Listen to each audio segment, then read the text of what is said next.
शकतात किंवा दुसरा कारण असं आहे की ते पूर्ण आपल्या शहर किंवा आपल्या राज्याच्या बाहेर झाले असू शकतात, त्यांचं नाव वगळायचं राहिलेलं आहे. काही लोकांच्या दुर्दैवानं काही मृत्यू झाला असेल तर त्यांच्या राहिलेलं आहे. सो ओव्हरऑल आपल्याला हे SIRच्या वेळामध्ये पूर्ण मतदार यादी स्वच्छ करण्यासाठी मोहीम राबवण्यात येणार आहे. ते कसं होतं आपल्याला समरी रिव्हिजनमध्ये एक महत्त्वाचं लक्ष ठेवायचं आहे की आम्ही दरवर्ष रिव्हिजनसाठी येतो त्यावेळेला आम्ही फक्त एवढं विचारतो, आता असलेले यादीमध्ये तुम्हाला काही बदल करायचे आहेत का, तुमचे ॲड्रेस बदलले का, तुमचं फोटो काही बदलायचं का, तुमचं नाव बदलले का लग्न झाल्यानंतर किंवा काही कारणामुळे असेल तर बदलायचं का. असा काही बदल असेल तर आम्ही फॉर्म भरतो, नसेल तर भरत नाही. हे आपल्या समरी रिव्हिजनच्या प्रोसिजर आहेत. आता सखोल पुनरीक्षणमध्ये काय करण्यात येणार, आज तारीखला, आज म्हणजे आपल्याला 20 जूनला, 20 जूनच्या तारीखला मतदार यादीमध्ये असलेले प्रत्येक मतदारांचा एन्युमरेशन फॉर्म तयार करण्यात येईल. म्हणजे काय, आज तारीखला म्हणजे 20 जूनला असलेले मतदारांच्या प्रत्येकांचं नाव, त्यांचा ॲड्रेस, बाकी सर्व एन्युमरेशन फॉर्ममध्ये प्रिंट करून मिळणार आणि ते घेऊन येणार प्रत्येक लोकांच्या घरी. आणि त्याला 2 प्रश्न विचारण्यात येणार. एक आहे की आज तारीखला आम्ही तुम्हाला दाखवत आहे ते सर्व माहिती बरोबर आहेत का, त्यांच्यामध्ये काही बदल झालेले आहेत का. बदल असू शकतात, नावमध्ये बदल असू शकतात किंवा फोटो जुने झाले असेल तर बदल असू शकतात, ॲड्रेस बदलला असू शकतात. हे सर्व बदल करण्यासाठी संधी देण्यात येतील. दुसरा काही असू शकतात, आम्ही ASDD म्हणतो, ॲब्सेंट, शिफ्टेड, डेट आणि डुप्लिकेट. हे 4 कारण काय आहेत का मी विचारतो. ॲब्सेंट म्हणजे तो इथून दुसऱ्या ठिकाणी गेलेला आहे, कुठे गेलेला आहे माहिती नाही, कुणाला आजूबाजूला असलेल्या लोकांना सुद्धा माहिती नाही, कम्प्लिटली ॲब्सेंट. ते दुसऱ्या ठिकाणी नोंद केला असेल पण इथे असलेलं कुणाला माहिती नाही. शिफ्टेड म्हणजे इथे होते परंतु हे नवीन ठिकाणी गेलेलं आहे, तिकडे त्याने अर्ज केलेला आहे, तिकडे नाव आलेलं आहे, त्याला शिफ्टेड म्हणतो. आणि डेट तुम्हाला माहिती आहे, त्यांचा मृत्यू झाला असेल तर मृत्यूचा सर्टिफिकेट घेऊन डेट घेऊन आपण करू शकतो. आणि डुप्लिकेट आपल्याला माहिती आहे की काही ठिकाणी डुप्लिकेट असेल तर शोधून काढण्यासाठी मोहीम ECI राबवत आहे. डेमोग्राफिकली सिमिलर एंट्रीज म्हणजे नामच्या सर्व जुळत असेल तर तपासायचे असते. आणि नवीन एक प्रयत्न चालू आहे की photo similar entries, photo match होत आहेत का त्यांच्या आधारावर डुप्लिकेट करणे. असं ASDD असेल तर ते सुद्धा विचार करण्यात येईल. एक, आम्ही भरलेले माहिती आज असले माहिती बरोबर आहेत का, बदलायचं का. आणि दुसरा, तुम्ही ASDDला आहेत का, या विषयासाठी करण्यात येईल. हे 2 काम महत्त्वाचं करणार आहेत. आणि त्यासाठी आपल्या राज्यामध्ये 1,253 BLO कामावर असणार.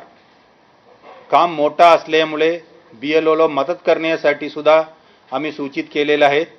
काम मोठा असेल तर त्यांना मदत करण्यासाठी इतर फील्ड लेवल वर्कर्स आहेत, त्यांच्यासोबत काम करणार आहेत. आणि ह्या प्रोग्राम खालीलप्रमाणे राहणार. प्रशिक्षण 20 ते 29 जूनमध्ये होणार. आपल्याला माहिती आहे की आपल्या राज्यामध्ये आता सेन्ससचा हाऊस टू हाऊस एन्युमरेशन चालू आहे. म्हणून राज्यांनी विनंती केलं होते, सेन्ससच्या हाऊस टू हाऊस एन्युमरेशन पूर्ण होईलपर्यंत SIRचं काम सुरू करू नये असं विनंती केले. त्याप्रमाणे ECIने ते मान्य केले. आणि हे आपल्याला सेन्ससच्या हाऊस टू हाऊस एन्युमरेशन झाल्यानंतरच हे आपले SIR सुरू होणार आहेत. आणि 30 जूनपासून 29 जुलैपर्यंत आमच्या BLO घरोघरी येणार आहेत हे तपासणीसाठी. या वेळामध्ये आपल्या मतदारांनी काय त्यांना माहिती द्यावे ते फार महत्त्वाचे आहे. मी सांगितल्याप्रमाणे आपल्याला असलेल्या माहिती बरोबर आहे म्हणून सांगणे आणि absent, shifted, dead and duplicate बाबत माहिती असेल तर सांगणे. या व्यतिरिक्त आपण 2002 ते 4 मध्ये SIR पूर्वी झाले होते त्या वेळामध्ये आपण कुठे होते त्या माहिती देणे गरजेचे आहे. त्याला आपण मॅपिंग म्हणतो. त्या काम इंटरनली आम्ही 2 महिन्यापासून करत आहे. त्यामध्ये आजपर्यंत 72% मॅपिंग पूर्ण झालेले आहे. म्हणजे आज यादीमध्ये असलेले लोकांच्या 72%च्या मॅपिंग 2002 ते 4च्या यादीसोबत झालेलं आहे. 2 ते 4 असा का आम्ही शब्द वापरतो?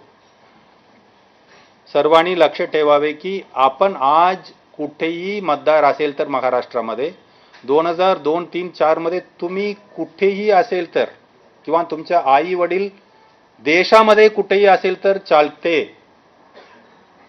आज मी कोलाबामध्ये आहेत किंवा पन्हालामध्ये आहेत किंवा आपण नाशिकमध्ये आहेत, परंतु 2002, 3, 4 मध्ये मी होते नागपूरमध्ये होते किंवा मी चेन्नईमध्ये होते, दिल्लीमध्ये होते. देशामध्ये कुठेही असेल तर चालते. या शोधण्यासाठी आम्ही इलेक्शन कमिशननी त्यांच्या वेबसाईटमध्ये voters.eci.government.in या वेबसाईटमध्ये पूर्ण देशाच्या प्रत्येक राज्याच्या AC निहाय, जिल्हा निहाय यादी उपलब्ध करून दिलेल्या आहेत. आपण पाहू शकतात आणि तिथे आपण राज्य, जिल्हा, AC निवडले. तुम्ही कुठले भागामध्ये मतदान केले तुम्हाला माहिती नसू शकतात, मान्य आहे. परंतु आपण कुठले AC मध्ये होते, असेंब्ली कॉन्स्टिट्युन्सीमध्ये होते, मतदारसंघामध्ये होते, ते त्यावेळचे आमदार तुम्हाला आठवत असेल किंवा तुमचं मतदार संघाचं नाव आठवत असेल, त्याप्रमाणे आपण आपल्या नाव टाकून शोधलं तर आपल्याला नाव मिळतील. तुम्ही लोकल लेवलपर्यंत, पार्टपर्यंत गेला तर पटकन 3-4 नावमध्ये आपल्या नाव मिळतील. नसेल तर तुम्हाला नावाच्या संख्या जास्त येतील, त्यांच्यामधून आपल्याला आपल्या नाव बरोबर कुठे आहे शोधून काढायचे आहे. तो आपण हे आम्ही करत आहेत. प्रत्येकाने फार काळजी करू नये, आम्ही करून येत आहेत.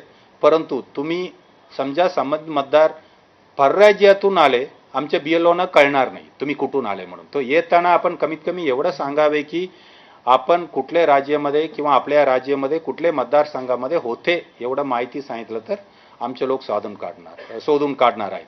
परंतु आपल्याला कम्प्युटरला माहिती आहेत, वेबसाईट आपण सहजपणे वापरतात किंवा मोबाईलमध्ये आपण शोधून माहिती वगैरे काढतात. असं असेल तर आम्हाला मदत करण्यासाठी आपण voters.eci.gov.in ला जाऊन आपल्या राज्य, जिल्हा, मतदारसंघ शोधून आपले नाव काढून ठेवले. काय माहिती काढून ठेवायचं?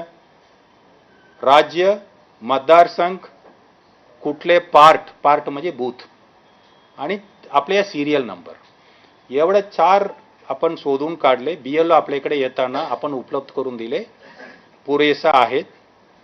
हे कशासाठी आम्ही माहितीसाठी सांगतो, कारण लोकांच्या मध्ये असं वातावरण आहे काय SIRला आम्हाला करायचं माहीत नाही. आज तारीखला आम्ही तुम्हाला 30 जूनपर्यंत आपल्याकडे येईलपर्यंत आपल्याला करायचं असेल तर एवढंच काम करायचं आहे. तुमचं नाव आहेत का शोधून काढायचं. समजा आपल्याकडे हे माहिती मॅपिंग करायला पाहिले, मॅपिंग मिळालं नाही असं गृहीत धरू. काय करावे? इलेक्शन कमिशननी 11 सर्टिफिकेट आपल्याला लिस्ट करून दिलेले आहेत. त्यांच्यामधून एक सर्टिफिकेट किंवा या व्यतिरिक्त सुद्धा आपण यापूर्वी इथे नागरिक होते किंवा रेसिडेंट होते, तुमचे जन्म 87च्या पूर्वी झाले होते, असा पुरावा असलेले कुठलेही सर्टिफिकेट चालते. त्याबाबत आम्ही पॉलिटिकल पार्टीला वगैरे विनंती केले. आणखीन काही सर्टिफिकेट याला ॲड करायचे असेल तर कृपया सांगावे, त्याप्रमाणे आपण करू शकतो. आपल्याला वाटते की या मार्फत असलेले 11 सारखे इतर कुठले सर्टिफिकेट त्या दर्जावर आहेत, तसा असेल तर आपण कळवू शकतात, आपण कन्फर्मेशन घेऊन करू शकतो. सो 2 विषय आहेत. मॅपिंग असेल तर आपल्याला दुसरा काही डॉक्युमेंट देण्याच्या गरज नाही. मॅपिंग नसेल तर डॉक्युमेंट काही आपल्याला द्यावा लागेल. आता मॅपिंग असेल तर सुद्धा काही इन्फॉर्मेशन टेक्नॉलॉजी वापरून कसा आपण डुप्लिकेट काढतो, इन्फॉर्मेशन टेक्नॉलॉजी वापरून त्याला लॉजिकल डिस्क्रिपन्सी किंवा अनामलीज आहेत का तपासण्यात येते. समजा एक माणसांनी त्यांचं नाव 2002च्या यादीमध्ये लिंक केले, पण सरनेम जुळत नाहीये किंवा नाव जुळत नाहीये, ते डिस्क्रिपन्सी म्हणून येतात. असा एक 4-5 डिस्क्रिपन्सी आहे, आपण यापूर्वी पाहिलेला आहे. तसा डिस्क्रिपन्सी असेल तर त्या डिस्क्रिपन्सी संबंधित डॉक्युमेंट शोधून ठेवायचे. म्हणजे 11 डॉक्युमेंटला जाण्याची गरज नाही. समजा उदाहरण म्हणून सरनेम बदललेलं आहे लग्नाच्या नंतर, लग्नाचा पुरावा पुरेसा आहे. सो आपल्याला अनामली लिस्टमध्ये असेल, मॅचिंग होत नसेल, त्या संबंधित डॉक्युमेंट आपण काढून ठेवावे. आता काही लोकांचे प्रश्न असा आला की साहेब या 1 महिन्यामध्ये मी नाही आहे, मी बाहेर आहे, मी काय करू. त्यांच्या फॅमिलीमध्ये असलेले कोणीही त्यांच्यासाठी माहिती देऊ शकतात, सही करू शकतात. बरोबर आहे. समजा चुकून ते सुद्धा राहिले, कोणीही नाही घरी, साहेब मी 29 जुलैच्या नंतरच येणार, काही प्रॉब्लेम नाही. त्या वेळेला आमच्या ड्राफ्ट पब्लिकेशन होऊन फायनलसाठी चालू असते. त्या वेळामध्ये आपण कृपया फॉर्म 6 भरावे. आपण 1 महिना इथे नाही म्हणून आपल्या यादीमधून काढण्याचा विषय नाही. ड्राफ्टमध्ये तुमचे नाव नसणार कारण तुम्ही नाही म्हणून, परंतु ड्राफ्ट प्रसिद्धी केल्यानंतर आपण आपल्या फॉर्म नंबर 6 यापुढे फॉर्म नंबर 6 डिक्लेरेशन सह द्यायचे आहे. म्हणजे आपण तपासतो ना त्याप्रमाणे आम्ही या देशाचा नागरिक आहे, त्यासाठी काय आहे तो डिक्लेरेशन सह द्यायचा आहे. सो तुम्ही 1 महिना नाही म्हणून सुद्धा फार मोठा, म्हणजे 1 महिन्यामध्ये करावे आमच्या विनंती आहे, जेणेकरून आपण ड्राफ्ट यादीमध्ये येणार. पण ड्राफ्ट यादीमध्ये नाही आले म्हणून तुमचा हक्क कुठेही जात नाही. आपण फायनलपर्यंत आपल्या अर्ज भरून देऊ शकतात. या व्यतिरिक्त आम्ही सर्व पॉलिटिकल पार्टीजला विनंती केलेलं आहे त्यांच्या बूथ लेवल असिस्टंट नेमावे. मी सांगितल्याप्रमाणे 1 लाखपेक्षा जास्त BLO बूथ लेवल ऑफिसर काम करणार आहेत, परंतु त्यांच्यासोबत सर्व व्यवस्थित चालू आहे का असा ट्रान्सपरन्सी ठेवण्यासाठी, तसेच मदत करण्यासाठी प्रत्येक पक्षांना आम्ही विनंती केलेलं आहे. आजपर्यंत सर्व पक्ष मिळून 1,13,000 BLA बूथ लेवल असिस्टंट पार्टीने नेमणूक केले आहेत. हे सर्व पार्टी मिळून आहेत.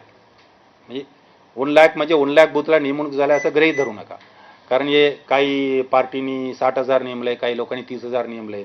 सो आम्ही विनंती केलेला आहे तो सर्वांनी नेमा म्हणून. त्यांनी सुद्धा सिरियसली घेतलं आहे. Every party has assured that they will appoint the BLA. या व्यतिरिक्त आजपर्यंत मॅपिंग किती BLAच्या नेमणूक झाले ते प्रेस नोटलाच आम्ही पार्टी निहाय, जिल्हा निहाय माहिती दिलेलं आहे, आपण पाहू शकतात. मॅपिंगच्या मी सांगितल्याप्रमाणे मॅपिंग पूर्ण झालेलं आहे. आणखीन 1 महिन्यामध्ये आणखीन मॅपिंगच्या टक्केवारी वाढण्यासाठी आम्ही प्रयत्न करणार आहोत. या व्यतिरिक्त आपल्याला काही शंका असेल तर कृपया विचारा. मुंबईमध्ये आता रिडेव्हलपमेंट मोठ्या प्रमाणात सुरू आहे आणि बरेचसे नागरिक हे तात्पुरते भाड्यावर शिफ्ट होतात आणि त्यांचा मेन मूळ ॲड्रेस तोच असतो, पण आफ्टर रिडेव्हलपमेंट त्याच्यामध्ये बदल होणार असतो. आता या लोकांकरताची तजवीज तुम्ही काय केली आहे की जर ते घरी पण सापडणार नाही,